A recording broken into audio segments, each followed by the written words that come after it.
boa noite.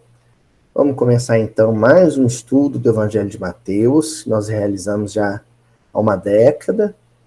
Nós estamos atualmente no capítulo 14 do Evangelho de Mateus, estudando ele de maneira sequenciada, de forma sistematizada e pormenorizada e detalhada, né? Nós não temos pressa, estudamos em média um versículo por reunião. Às vezes, permanecemos mais de uma reunião estudando o mesmo versículo, né? Só para a gente poder atualizar os companheiros que estão conhecendo o estudo hoje. Então, a gente estuda o livro de Mateus, o Evangelho de Mateus.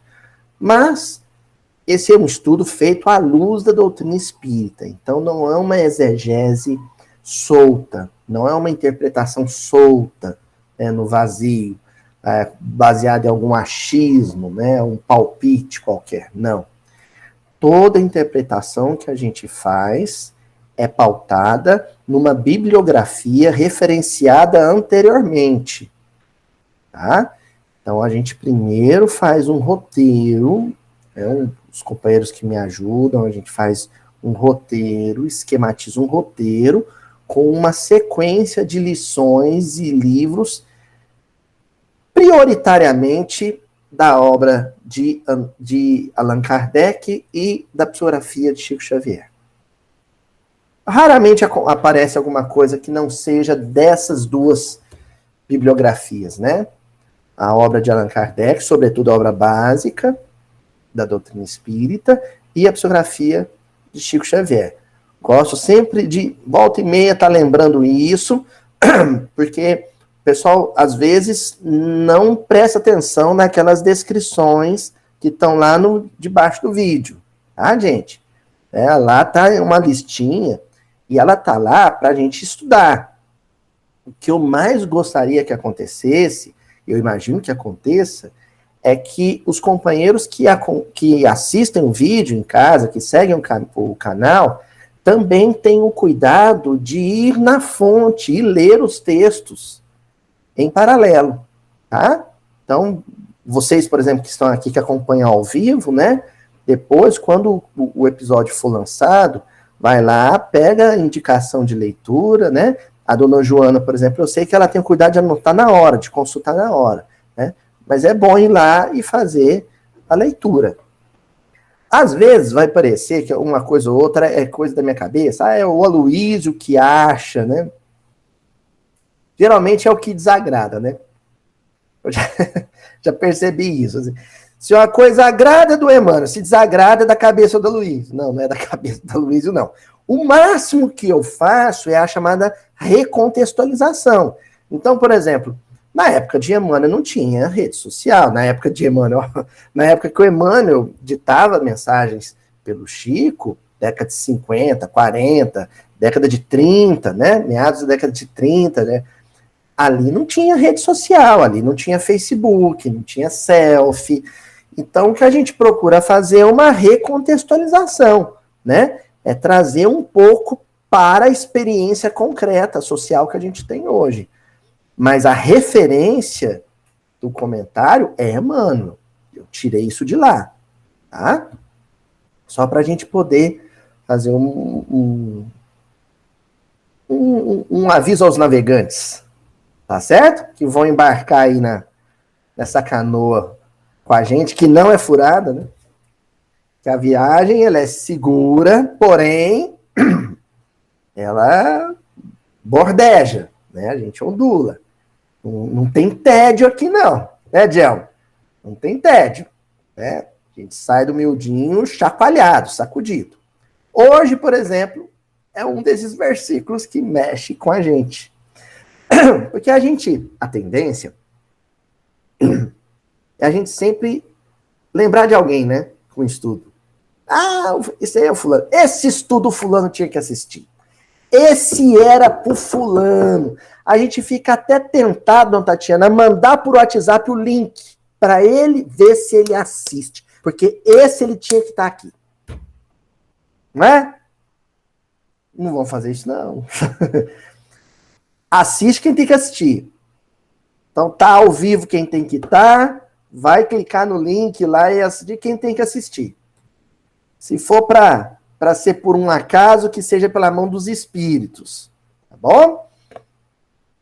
Sempre que eu sentar para assistir um episódio desse, para fazer as leituras que eu indicar aqui, gente, ó, é para mim.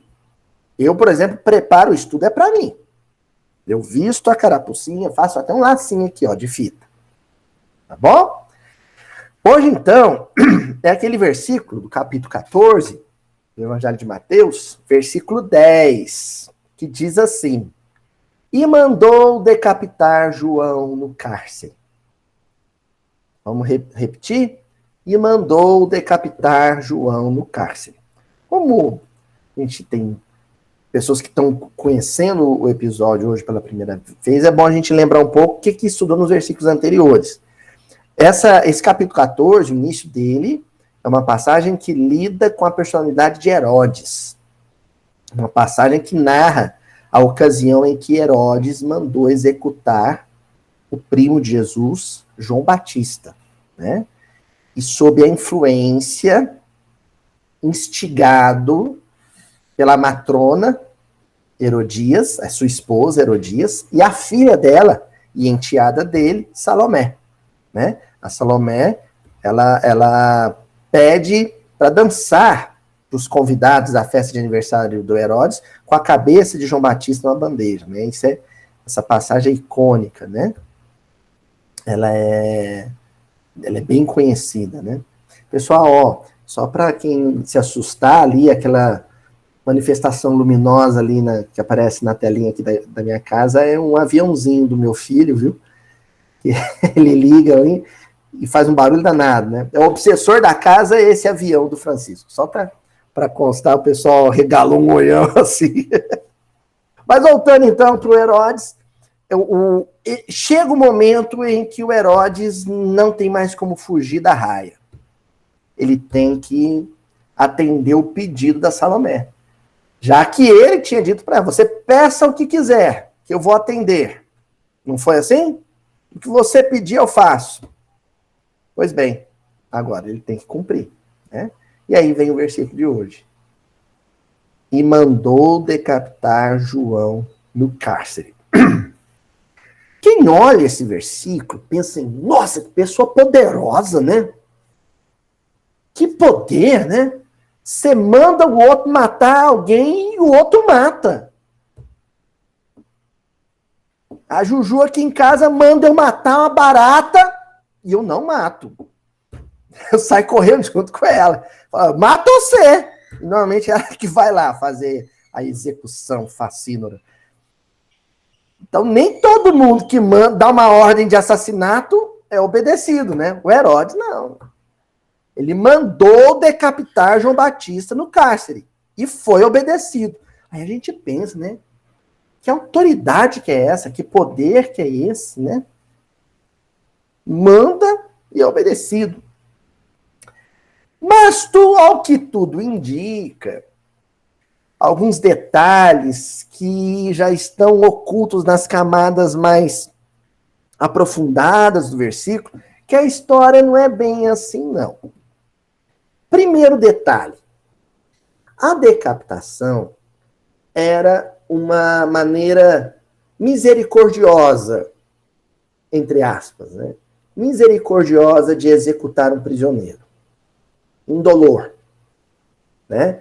Haviam formas mais dolorosas. Na justiça romana, por exemplo, a maneira mais dolorosa, mais sofrida de se executar um condenado foi experimentada por Jesus, era a crucificação. Né? O martírio durava horas, horas e horas e horas. Né?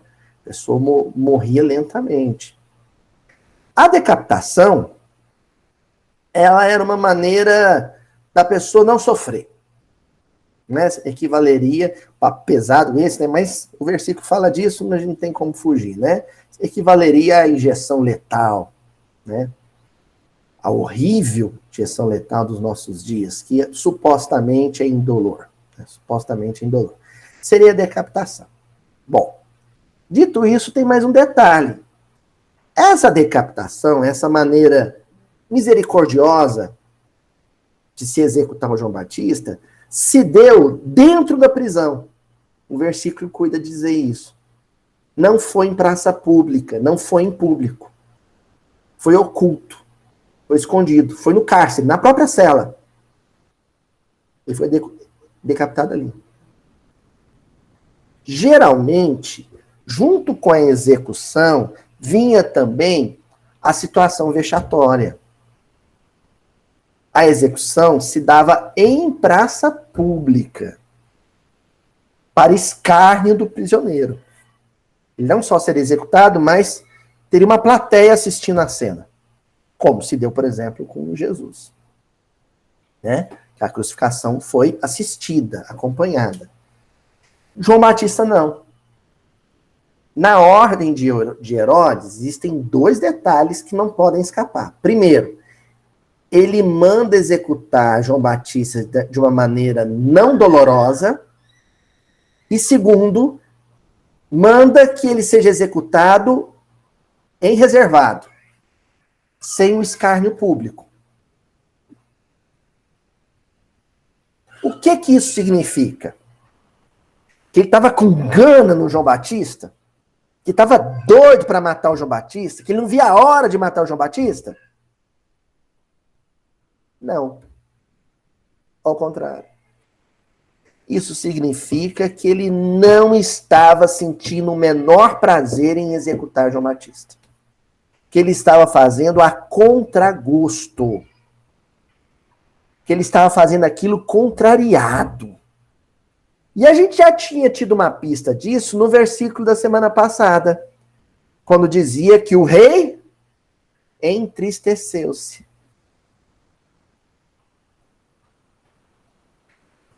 Herodes não estava fazendo isso por livre e espontânea vontade. Ele estava fazendo obrigado. Então, se por um lado ele manda e é obedecido pelo algoz, pelo executor, pelo soldado, por outro lado, alguém mandou e ele obedeceu. Alguém manda mais que ele. Nessa situação, alguém mandava mais que ele.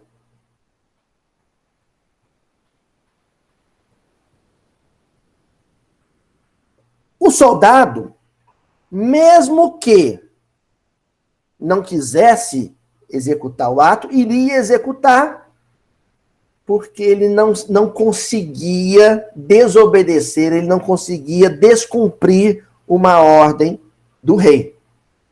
E o rei, por sua vez, só estava mandando executar o João Batista porque também não conseguia desobedecer, descumprir a ordem de Salomé e Herodias.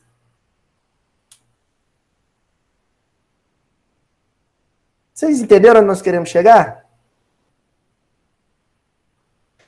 Toda figura autoritária, toda potestade, toda figura, eu mando, o outro obedece, no fundo, ou às vezes nem tanto no fundo, é uma pessoa fraca e submissa a outro. Por detrás do Herodes, que mandava decapitar e alguém decapitava, existia um homem frágil, fraco, com pouca autonomia.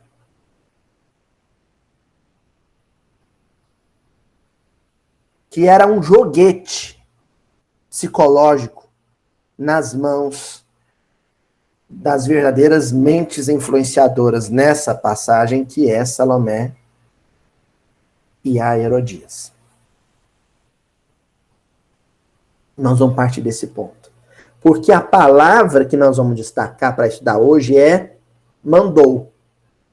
Hoje nós vamos estudar o verbo mandar. Esse verbo, normalmente a gente associa a poder e autoridade. Não é assim? Quem manda é quem pode. E obedece quem tem juízo, não é o que diz o ditado? Então nós vamos estudar o verbo mandar. Nós vamos estudar sobre a autoridade, o poder, o despotismo, a tirania, o mandonismo. Nós vamos estudar sobre isso. Sobre as pessoas que encarnam essa personagem social. A personagem do rei, né? A personagem do líder, do general, do que comanda, do chefe, do boss, né? Vou usar um termo em inglês. Daquele que manda. É a figura do Herodes. Tá bom? E nós vamos começar com uma passagem, uma referência, que está lá no Evangelho segundo o Espiritismo, no capítulo 9, Bem-aventurados os que são brandos e pacíficos. Lá na parte de instrução dos espíritos, tem o item 6, a afabilidade e a doçura. Algumas traduções, a amabilidade e a doçura, né? Na mesma coisa. Lá fala de um personagem, de uma figura, e nós vamos começar a estudar esse perfil autoritário a partir dela. Muitos aqui já leram essa lição e vão se lembrar de quem que eu estou falando, né? O trecho diz assim: a essa classe, a classe das pessoas que mandam, as pessoas autoritárias, também pertencem esses homens de exterior benigno, que, tiranos domésticos, fazem que suas famílias e seus subordinados lhes sofram o peso do orgulho e do despotismo, como a quererem desforrar-se do constrangimento que fora de casa se impõe a si mesmos. O famoso tirano doméstico. Nós vamos começar a partir dele. O sujeito que ronca grosso, que fala grosso, dentro de casa. Como nós vivemos numa sociedade patriarcal, numa sociedade machista, em alguns momentos, infelizmente, misógina, geralmente, quando a gente pensa no tirano doméstico, e aqui o artigo está no masculino, né? Quando a gente pensa no tirano doméstico, a gente logo visualiza uma figura masculina. E é natural que seja assim, porque vivemos numa sociedade patriarcal. Mas isso não quer dizer que não existam também figuras femininas que encarnam esse mesmo personagem. Viu, gente? Matronas com um poder, assim, que traz a família, o lar, o residente doméstico na rédea curta. Tá? Quem se lembra lá do O Diabo Veste Prada, né? A Meryl Streep, o personagem da Meryl Streep, ela era uma figura masculina, feminina, masculinizada nesse sentido. Então aqui eu quero destacar 2 pontos. Primeiro, esse de que a mensagem tem o cuidado de denominar a figura como tirano. É um mini ditador. É um mini ditador. O lar é o feudo. Ele é o senhor feudal. A maneira como ele lida com os companheiros de lar, com os irmãos de lar, com a esposa ou com o marido, com os filhos ou com os irmãos, ou com os pais mais idosos. A maneira como ele conduz a vida doméstica é autoritária, é despótica, é truculenta, é ríspida, é deseducada, é deselegante, é grosseira, é áspera, é arbitrária. É a figura do tirano doméstico. Agora eu vou trazer uma novidade aqui. Quem já assistiu um desenho, e agora eu tô expert em desenho animado, né, gente? Conheço todos, né? Que é o Poderoso Chefinho. Assistam. É um desenho que é a história de um bebê que ele que manda. E nós estamos na era dos poderosos chefinhos. Figuras infantis, crianças que controlam a casa, que ditam o ritmo da casa. Almoça na hora que ele quer almoçar, quando vai sair, vai no restaurante que ele quer, se vai no shopping, entra na loja que ele está querendo entrar, se ele não quiser entrar na loja, ninguém entra. Ele que determina se vai comer macarrão, se vai comer arroz. É o tirano. Controla a casa. E adolescentes. Adolescentes que são grandes tiranos domésticos. É o dono da casa. Bate porta, grita com a mãe, domina os irmãos.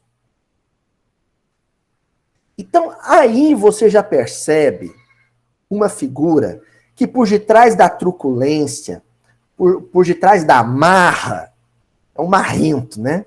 Por detrás daquela marra toda, na verdade, ali você tem um coração altamente inseguro e frágil. Emocionalmente frágil. Toda figura autoritária é uma figura emocionalmente frágil.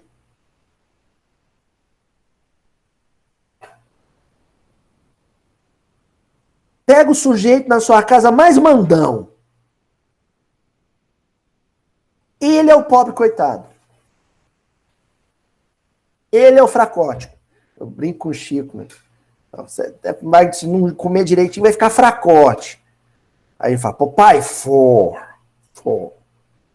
Diz ele que é forte. Então toda casa tem a figura forte, toda casa tem o fracote. O fracote geralmente é o que grita mais. É o que dá mais soco na mesa.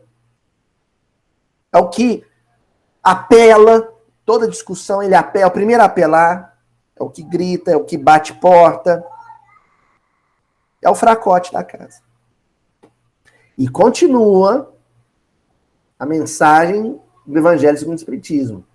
Não se atrevendo a usar de autoridade para com os estranhos, que os chamariam à ordem, acham que pelo menos devem fazer-se temidos daqueles que lhes não podem resistir. Envaidecem-se de poderem dizer, aqui mando e sou obedecido, sem lhes ocorrer que poderiam acrescentar, e sou detestado. É aquele sujeito que quando ele sai, a casa vai com Deus. Tem pressa de voltar, não. Não é? Vai e fica. Que triste, né? Que triste. A casa, quando ele sai, a casa fica leve. A casa respira. Porque saiu. A figura de chumbo do lar. E saiu. Relax. Aí, quando ele chega no serviço, sabe como é que ele fala com o patrão? O senhor quer alguma coisa? Eu estou aqui para servi-lo. Fala, filho.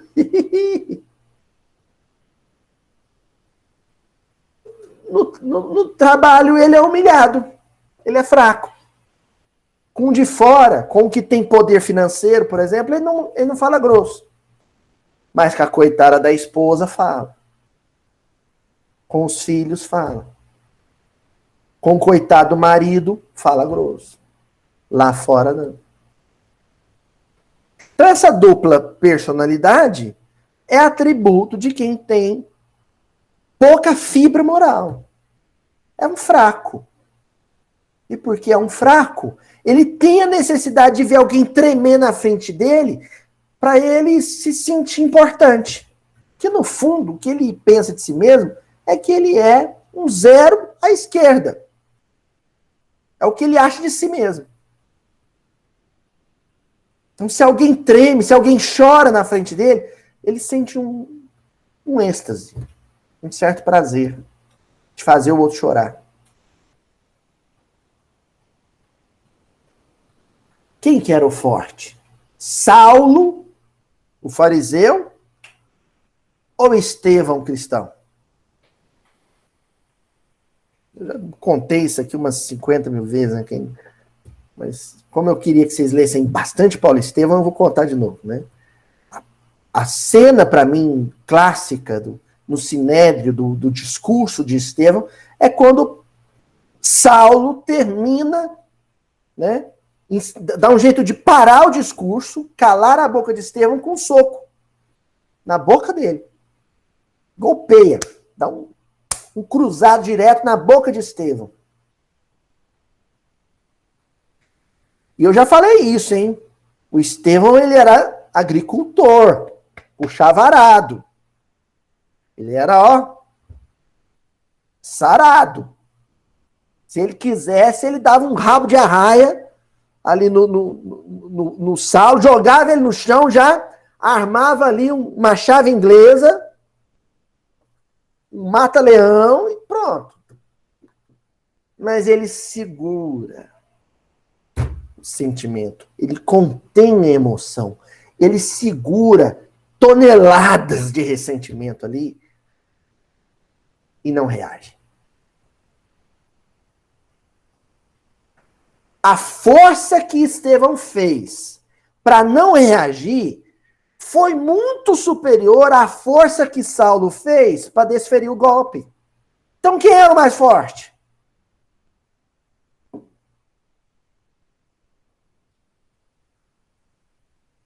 Emocionalmente mais forte. Tanto que Estevão, ele ainda tira uma casquinha do Saulo. Ele fala assim, você só tem um poder. Lógico que junto com o sangue desce uma lágrima, né? Você só tem um poder, de me fazer chorar. Nada além disso. Você é tão fraco, tão fraco, tão fraco, Saulo, que a única coisa que você pode é causar dor. Você não pode nada além disso. Então, quando alguém em casa, gente, estiver batendo, dando soco na mesa e gritando, olha para essa pessoa com muita misericórdia e fala assim, o único poder que você tem é esse. De me fazer chorar um pouquinho. Você, por exemplo, não tem o poder de me fazer feliz, de me fazer sorrir. Então você é fraco. Mas existem temperamentos que essa necessidade de expor a sua presença de forma coercitiva, de prevalecer sobre o outro, é tão grande que ele consegue ser autoritário dentro e fora de casa. Dentro e fora de casa. E é onde a gente vai agora apresentar esse trechinho do livro Espírito da Verdade, de Emmanuel. Curiosidade, essa mensagem ela foi psicografada por Valdo Vieira. É uma das mensagens de Emmanuel que ele ditou através do Valdo Vieira. Né? O livro é psicografia do Valdo com Chico Xavier, o Espírito da Verdade. É um livro que foi psicografado aqui na Comunhão, aqui em Uberaba, né? Mas essa mensagem é psicografada pelo Valdo. No capítulo 64, o primeiro. O título da mensagem é O Primeiro. Então nós estamos falando aqui da figura que tem uma verdadeira compulsão pelo primeiro lugar. Pela posição superior. Pelo o lugar de potestade, de cabeça coroada. Ele sempre quer ser o número 1, number 1.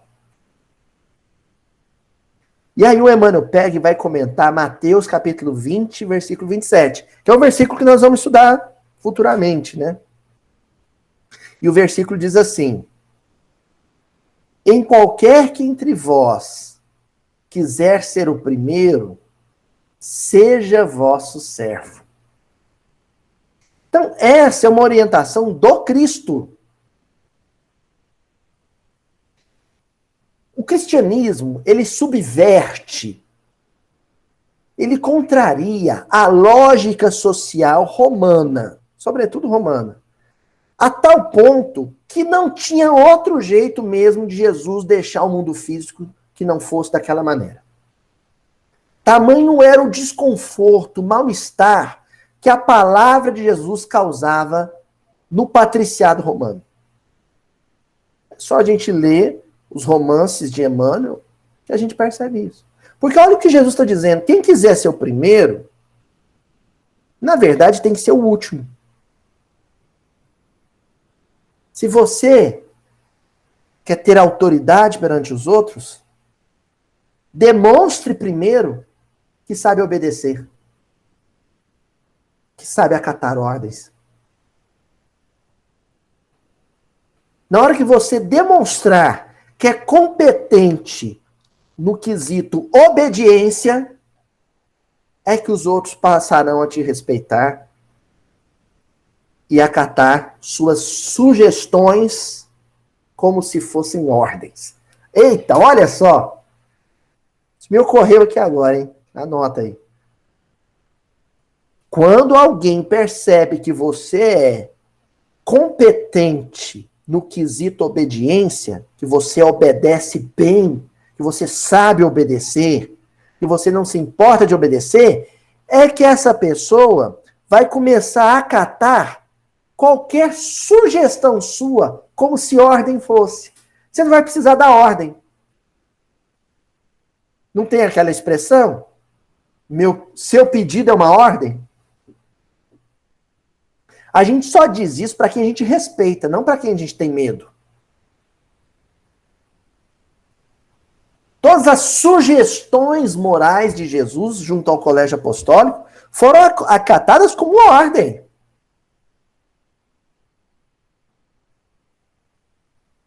Ama teu próximo como ti mesmo, tem força de lei pela autoridade espontânea de Jesus. Mas ela não é dita como ordem. A força bruta, ou a força econômica, ou a força institucional, não aparece ali para dizer para as pessoas amem-se. Não. É a força moral que se faz presente. A autoridade moral de Jesus. De quem cumpria isso antes de recomendar. Ele cumpria isso antes de recomendar. Daí vem a força dele. E aí o Emmanuel vai comentar esse versículo, né?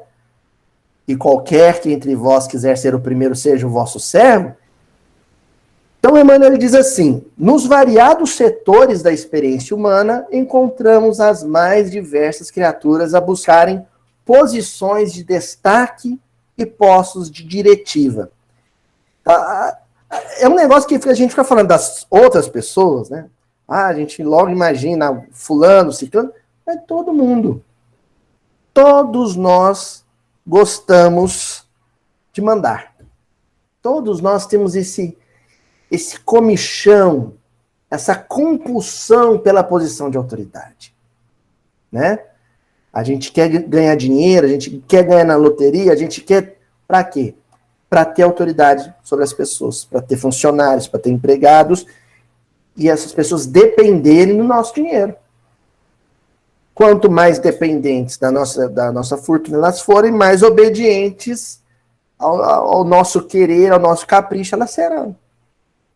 A verdade nua e crua é essa. E aí a gente deixa essa tendência ao autoritarismo transparecer nas mais variadas situações. Então, o sujeito é dirigente de casa espírita ou dirigente de um trabalho espírita, ele se mostra autoritário no ambiente religioso. No emprego, na empresa onde ele trabalha, onde ele tem um cargo de chefia, você dá o menor cargo de autoridade para ele, de liderança dele, de líder de setor. E ele vai revelar ali autoritarismo. Quando ele assume a tutela de um lar, quando se casa, quando constitui matrimônio, revela o autoritarismo na figura do famoso tirano doméstico. Né? Se ele for síndico, vai ser autoritário como síndico do prédio. Então, esse autoritarismo, ele surge e a gente não percebe. É muito sutil. Daí a gente, sempre que tiver numa posição de liderança, né, uma posição de condução, né, uma posição de pastor, né? Eu gosto dessa expressão pastor, mas não no sentido religioso contemporâneo, não. Mas no sentido bíblico da palavra mesmo, né?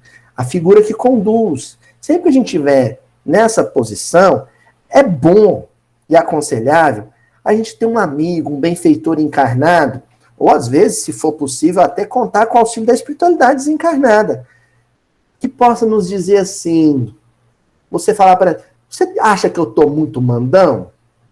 Você acha que eu estou errando a dose? Que eu estou passando no limite no autoritarismo? Que eu estou pegando muito no pé dos outros? Você acha que eu ando sendo ríspido na hora de passar uma diretiva? E estar aberto para ouvir.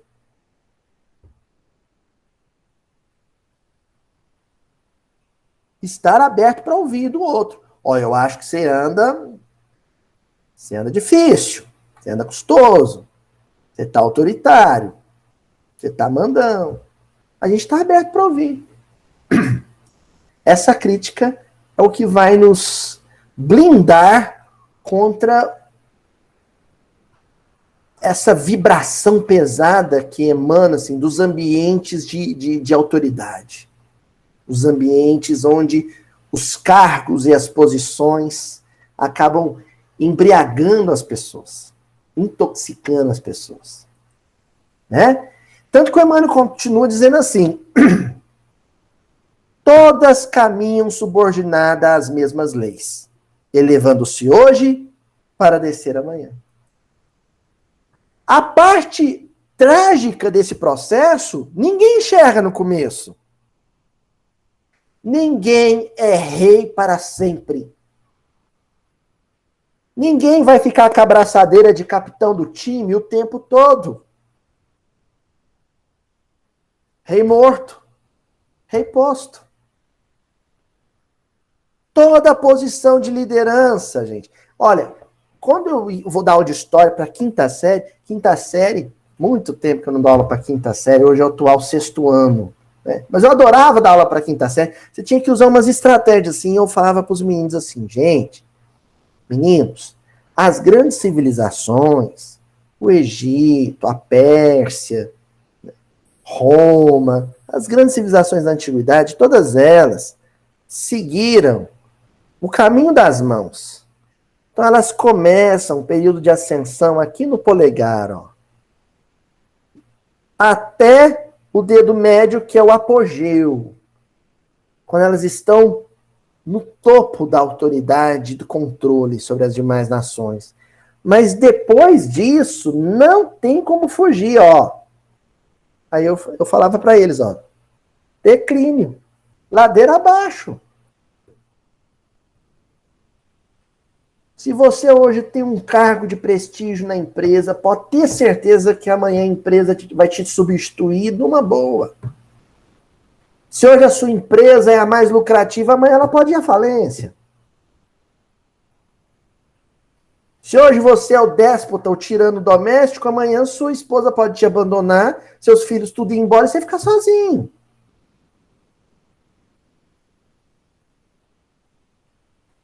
Não existe poder eterno quando a gente pensa na horizontalidade, nas posições de mando do mundo.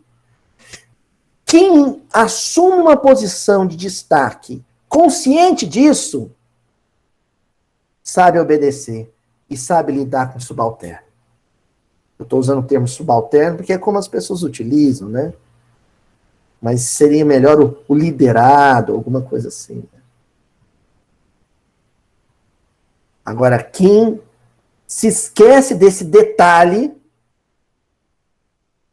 vai mandar e desmandar de forma hostil, de forma criminosa, achando que é a pessoa mais amada do mundo. E não é. É detestado. É antipatizado. Todo mundo fala dele pelas costas. Ele é o assunto quando ele não está. Gostaram dessa?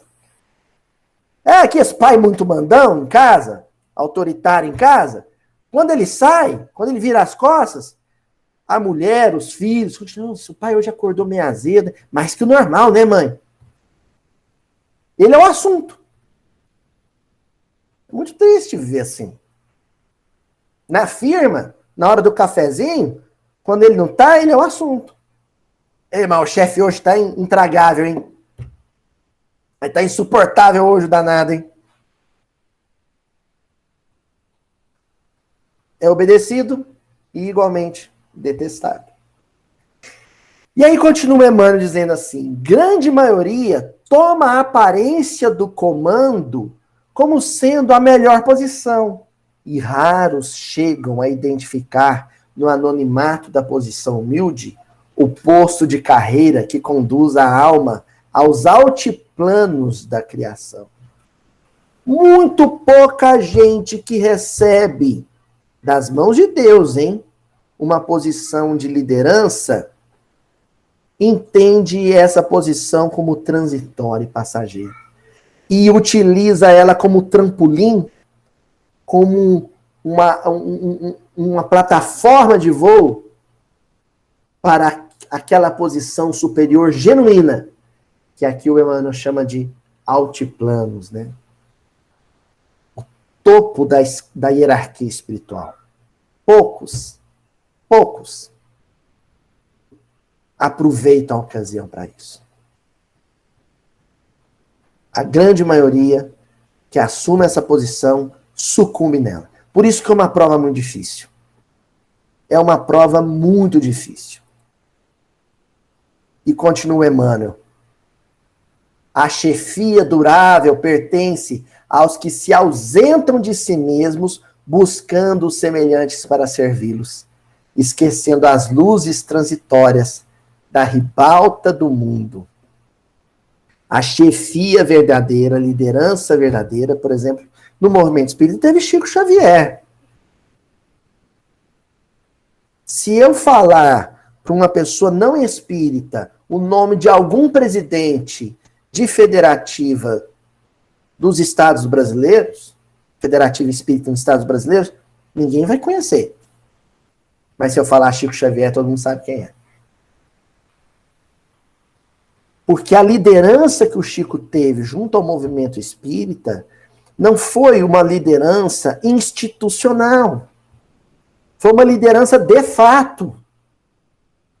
Os presidentes de federativas, os diretores de associações espíritas vinham a Uberaba, iam até Pedro Leopoldo para se consultar com o Chico, para se aconselhar com o Chico, que não era diretor de nada. Não era diretor de nada. Quer dizer que a autoridade dele era outra.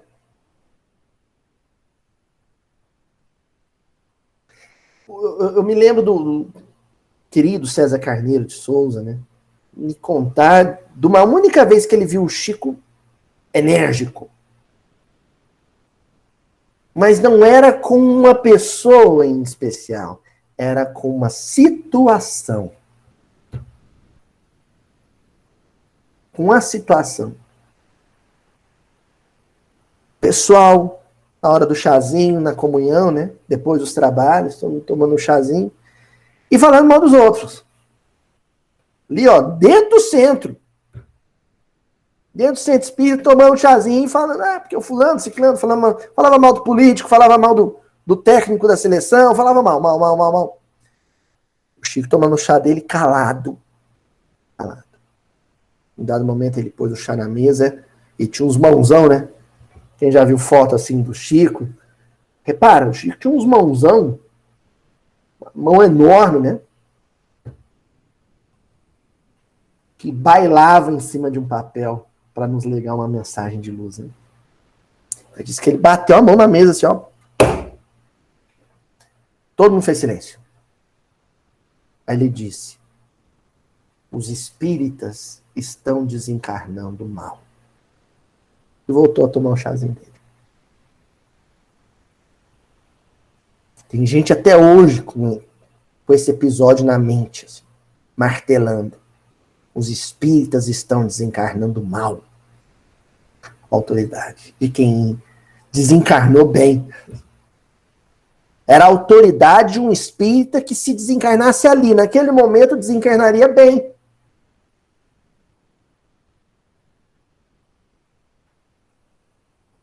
Agora nós vamos dar um pulo lá no Palavra de Vida Eterna, com Emmanuel ainda.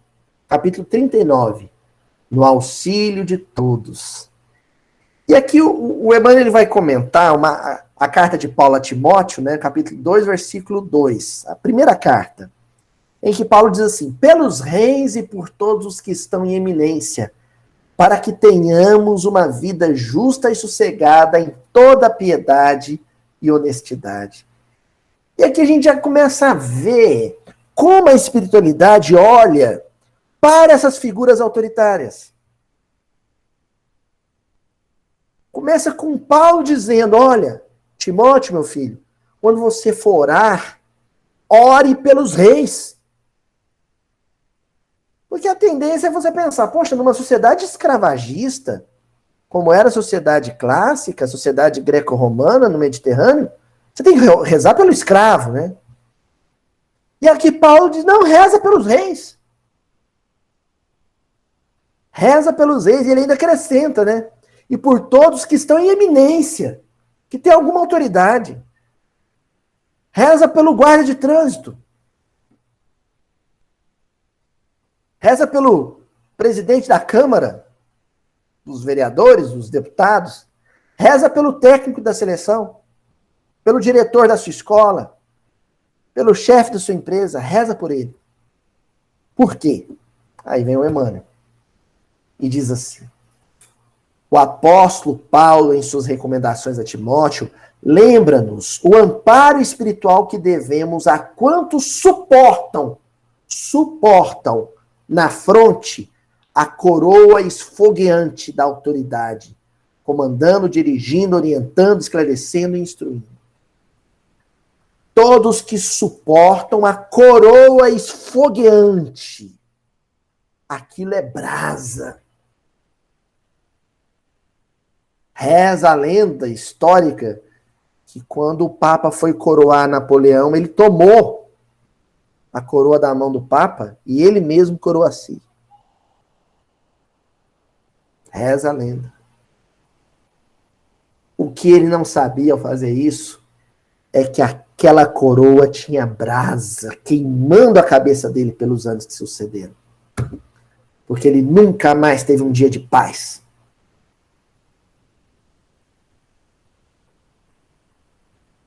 Oremos pelos governantes. Eles não dormem como nós.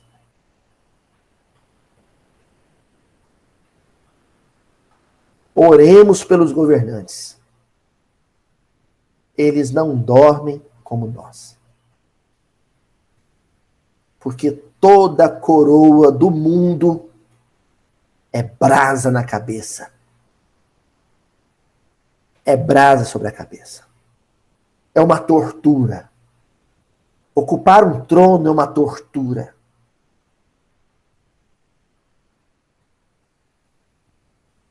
E continua o Emmanuel. São eles, os nossos irmãos, conduzidos à eminência do poder e da fortuna, da administração ou da liderança, que carregam tentações e provas ocultas de toda espécie, padecendo vicissitudes que muitas vezes se retratam de lamentável maneira nas coletividades que influenciam. Quer dizer, a posição é torturante,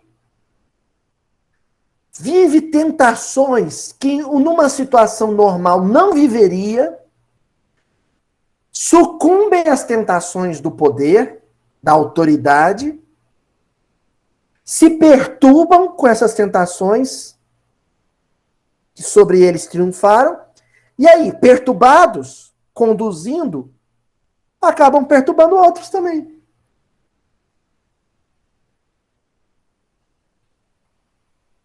Entenderam? O que o Emmanuel está explicando? Ó, reza por eles. Porque eles vão viver tentações que um homem comum não vive. E vão cair. E ao cair, eles vão influenciar com a sua queda moral muitos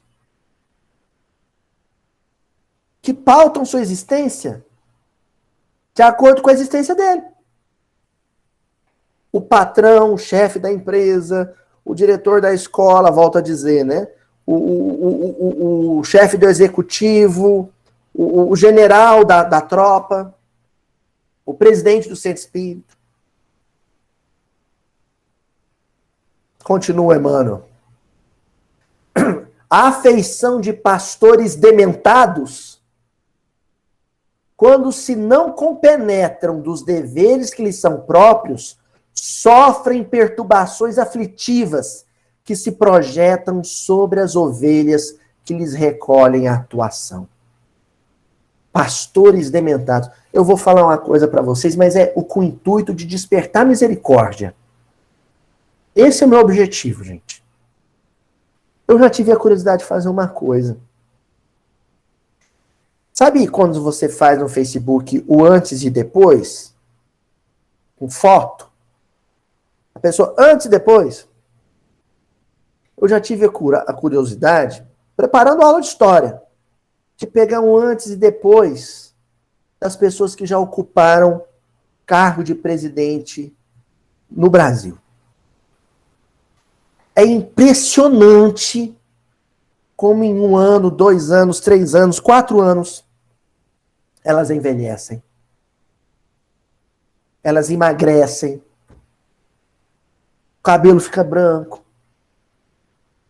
Às vezes cai mais rápido. A pele fica feia. Reparem. Pega o antes e depois dos presidentes. Porque é o peso do cargo. Parece que a pessoa vai mirrando, sabe? Vai adoecendo. E isso em todas as posições de mando. Primeiro porque são pessoas invejadas. Os outros que têm poder invejam quem ocupa o cargo que elas queriam. E aí a vibração é pesada. A vibração de crítica. Aí eles falham. Como todo ser humano, falham. E quem falha numa posição de tamanha responsabilidade prejudica muito, não é milhares, é milhões. E aí recebe a vibração de ressentimento desses que foram prejudicados pelas mancadas deles. Resultado, é 1 ano, 2 anos, 3 anos, 4 anos sendo fuzilado. O termo é esse. Sendo fuzilado por vibrações de ódio, vibrações pesadas, vindas de todas as partes. A pessoa não come, a pessoa não dorme, a pessoa não é feliz.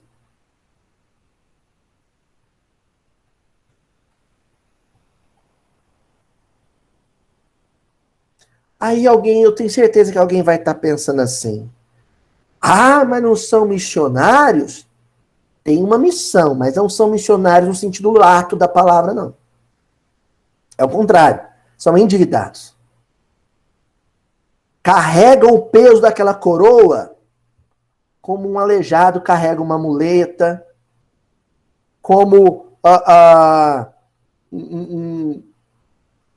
um soldado sofre com o peso da farda no campo de batalha, enfim. Aquilo é um peso.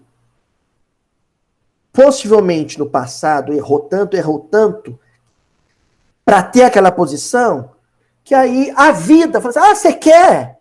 Toma! Toma o abacaxi! Descasca! E aí?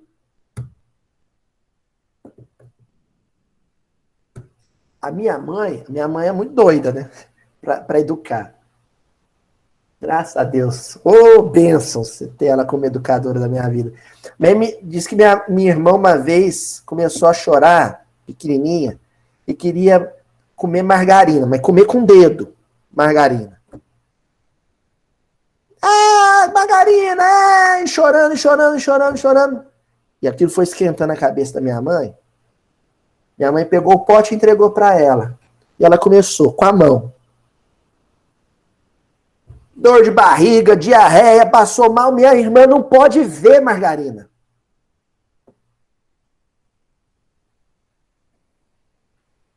Cuidado com o que você deseja.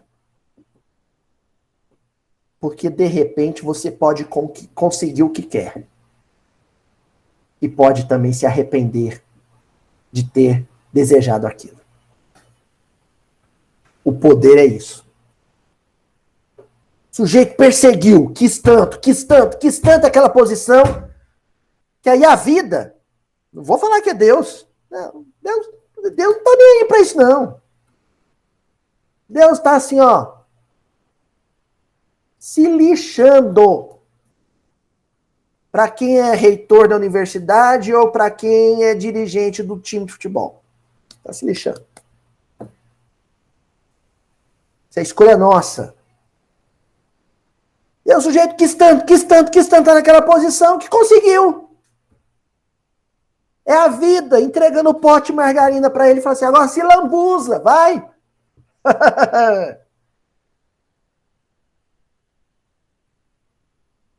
E aí, dia após dia, ele vai se arrepender daquilo. E como ele não sabe lidar com situações adversas de outra forma que não seja através da autoridade, do excesso de poder, vai ser estresse atrás de estresse. E vai sofrer. E vai fazer sofrer. Aí o Emmanuel encerra essa lição dizendo: não nos esqueçamos, pois, da oração pelos que dirigem, auxiliando-os com a bênção da simpatia e da compaixão. Não nos esqueçamos de orar por estes que estão com um pote de margarina na mão, porque eles vão ter dor de barriga, tadinhos. Reza por eles. Bom, são Herodes. Podem ter certeza que por detrás dos atos criminosos de eu mando e sou obedecido, vai ser assim, ponto final? Pode ter certeza que às vezes são escravos dos seus filhos, como Herodes. São servos das suas esposas, como Herodes. São pessoas fracas, que merecem a nossa compaixão, a nossa simpatia e o nosso perdão. Até a semana que vem, gente.